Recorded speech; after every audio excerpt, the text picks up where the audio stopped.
Les deux contrats que vous nous présentez aujourd'hui revêtent des enjeux stratégiques majeurs pour la diversité de nos productions et des débouchés agricoles de notre région. Les réalités géographiques et économiques de notre territoire, qui comporte un bassin important de matières premières, un tissu industriel fort, des acteurs de la recherche et du développement, des coopératives, des champs d'agriculture, constituent des ressources mobilisables pour structurer des filières dites d'avenir. Il nous appartient, en tant que collectif régional, qui plus est chef de file du développement économique, d'identifier, de fédérer, d'accompagner les acteurs impliqués dans la bioéconomie et la transformation de la biomasse. La bioéconomie est une alternative à l'utilisation de ressources fossiles. Elle participe à notre indépendance énergétique, économique et alimentaire. Mais son développement nécessite anticipation et moyens.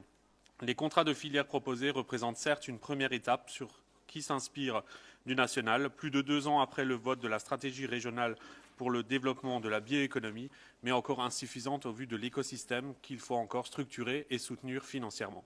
Pourtant, les débouchés de cette filière sont déjà nombreux. La réglementation environnementale des bâtiments, prévue par la loi Élan et RE 2020, est entrée en vigueur depuis le 1er janvier 2022, appelle à une plus grande mixité des matériaux biosourcés, tels que le liège, le chanvre, les fibres de bois, dans les nouveaux projets de construction. La stratégie nationale du biocontrôle 2020-2025 vise pour sa part à lever les freins au développement du biocontrôle en soutenant l'innovation, accompagnant et formant les agriculteurs, adaptant les circuits d'approvisionnement et le machinisme et développant les outils de production. Le contexte national est donc favorable à l'émergence de ces filières. Il appartient désormais à la région d'agir pour qu'elle soit en mesure de répondre à la demande toujours croissante. Pour autant, ce chantier est percuté par les conséquences du retour de la guerre en Europe. Et la question aujourd'hui dans le monde, en Europe, dans notre région, est prioritairement de sécuriser les alimentations en quantité et en qualité. Il en va de l'avenir de notre peuple. C'est pour cela que notre groupe votera pour ces 2 rapports.